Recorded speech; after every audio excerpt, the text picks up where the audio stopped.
এই যে আমার বন্ধু তেতুলজোড়া ইউনিয়নের যুব দলের হ্যাঁ, না যুব দল করে ও যুব দলের সাধারণ সম্পাদক, ঠিক আছে। ও হচ্ছে এই সাভার থেকে তেতুলজোড়া থেকে মানিকগঞ্জ আইছে রক্ত দিবার।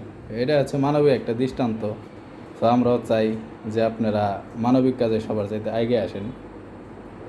এই যে আমার বন্ধু গণ অধিকার পরিষদের নেতা, ঠিক আছে। এক নেতা আরেক নেতা রক্ত না, এইটাই ভালো, এইটাই ভালো। রক্ত নিয়ে নিল না, এইটাই ভালো, ঠিক আছে। রাজনীতির দুই দলের মধ্যে সম্পর্ক সুন্দর থাক, ভালো থাক, সুন্দর। ডরাইসনার আছে একটা মানবিক কাজ। সো আপনারা সবাই যারা হচ্ছে অ্যাবিলিটি আছে ব্লাড দেওয়ার, সো দূর দূরান্তে যে আসলে ব্লাড একজন মানুষের জীবন বাঁচিয়ে দেয়, সো আপনাদের যাদের অ্যাবিলিটি আছে তারা রক্ত দিবেন। এই যে আমার বন্ধু ওমর, ও রক্ত দেয়।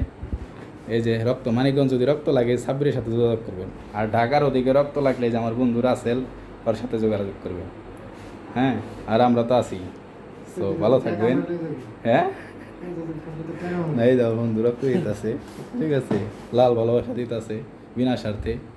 সো ভালোবাসা ছড়িয়ে পড়ুক সর্বোপরি, ঠিক আছে। সো ভালো থাকবেন, দেখা হবে আমার অন্য কোনো ভিডিওতে। আসসালামু আলাইকুম।